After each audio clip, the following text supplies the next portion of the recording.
Good morning everyone. Welcome to my YouTube channel, and today I would like all the viewers to get ready to understand the third chapter of class plus 2, that is Deep Water, written by William O. Douglas. This chapter deals with the theme of the narrator's real life personal account of experiencing fear and the steps taken to overcome that. Let's know about the writer first. William Douglas was born in 1898 in Maine, Minnesota in United States of America. After graduating with a Bachelor's of Arts in English and Economics, he spent 2 years teaching high school in Yakima. Yakima is actually the name of a city in USA. However, he got tired of this and decided to pursue a legal career. He met Franklin D. Roosevelt at Yale and became an advisor and friend to the president. He retired in 1975 with a term lasting 36 years and remains the longest serving justice in the history of the court. The following excerpt is taken from Men and Mountains by William O. Douglas. It reveals how, as a young boy, William Douglas nearly drowned in a swimming pool. In this essay, he talks about his fear of water and thereafter how finally overcome it. He died in 1980. In this chapter, the narrator talks about 2 experiences of his life. Let's know through notes. It had happened when I was 10 or 11 years old in the water when the misadventure happened. As the line indicates that a misadventure happened to the narrator. What was that? When he was about 10 years old, he decided to learn swimming. His mother warned him continuously about the treacherous river Yakima and about each drownings that took place in that particular river. But YMCA pool was a safe place and offered the opportunity of teaching swimming to the young boys like the narrator. The narrator bought water wings and went there. The pool was a good one. It was shallow at the one end and deep from the other, but the drop was gradual. The narrator hated to go into the water with the naked legs, but he suppressed his pride and went into the water. Second account that the narrator talks about is that his dislikeness of the water is not a new concept. It started when he was 3 or 4 years old, and with his father he went to beach in California. They were standing in the surf. Suddenly, long and powerful waves came and knocked the narrator down and swept over him.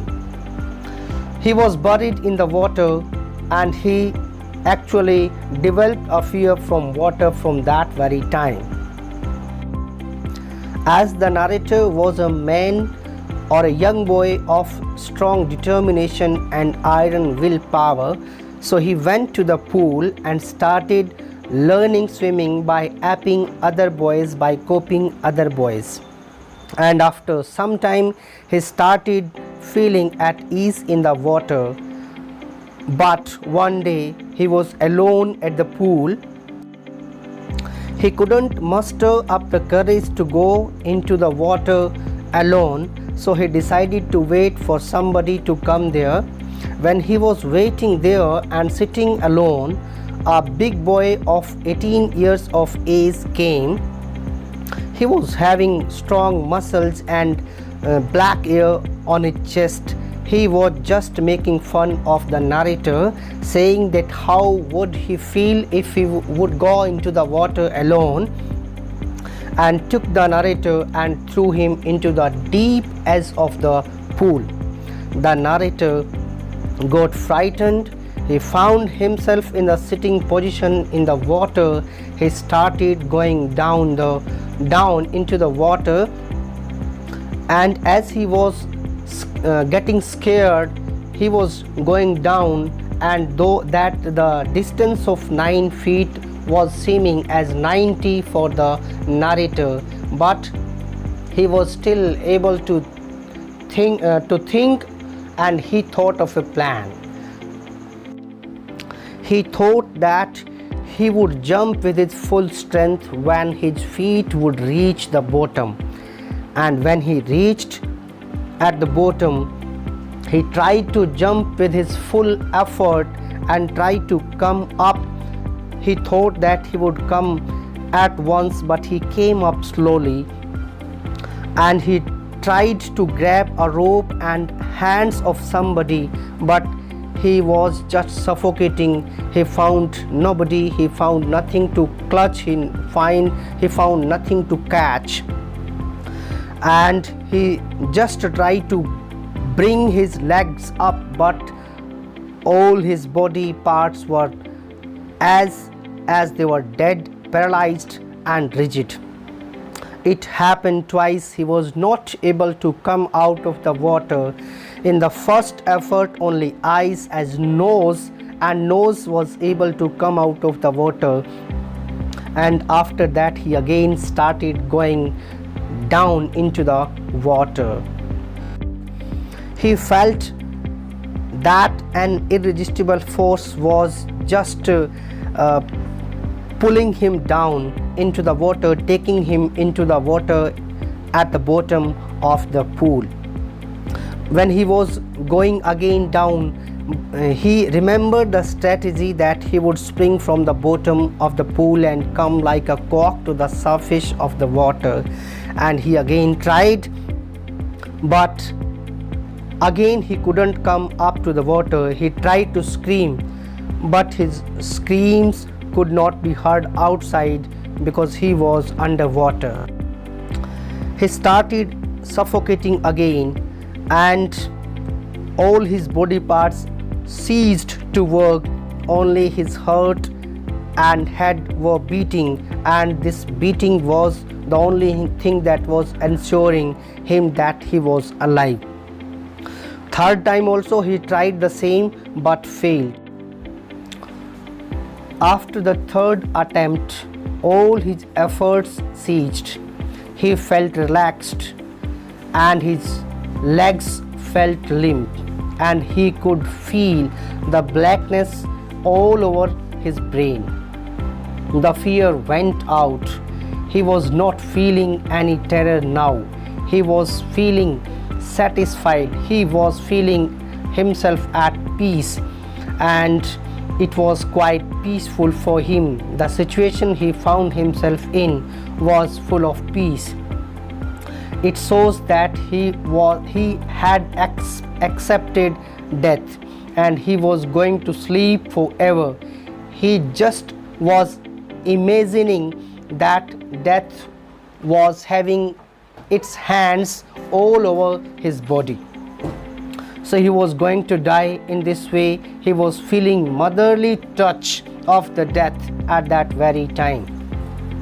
He crossed to oblivion. He was not able to remember anything, and he was just having the feeling in mind that the curtain of his life was about to fall.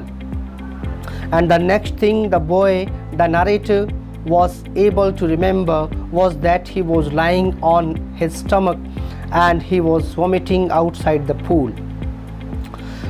The boy was surrounded by many boys, and the big strong boy who threw the narrator into the pool was saying that he was just joking, he was just fooling, and due to that feeling he threw the narrator into the pool. Somehow the narrator was saved, and it took many days for the narrator to get into normal position, to get back into the normal life. After that, he avoided water for many years. In this way, years rolled by, and the narrator knew that his fear of water was depriving him to enjoy all the visits, whether it was a visit to a lake or to cascades or to any river. So he could not bear that feeling that due to the fear of water he was not capable of enjoying himself with his friends. And having the same feeling in mind, he just started to learn swimming again. This time he hired an instructor. The instructor taught him swimming with the help of a pulley and a rope.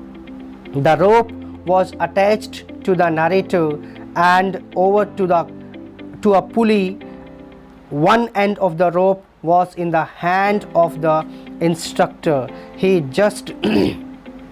was just teaching the narrator how to swim with the help of that rope and pulley, and it took a long practice to the narrator to learn swimming.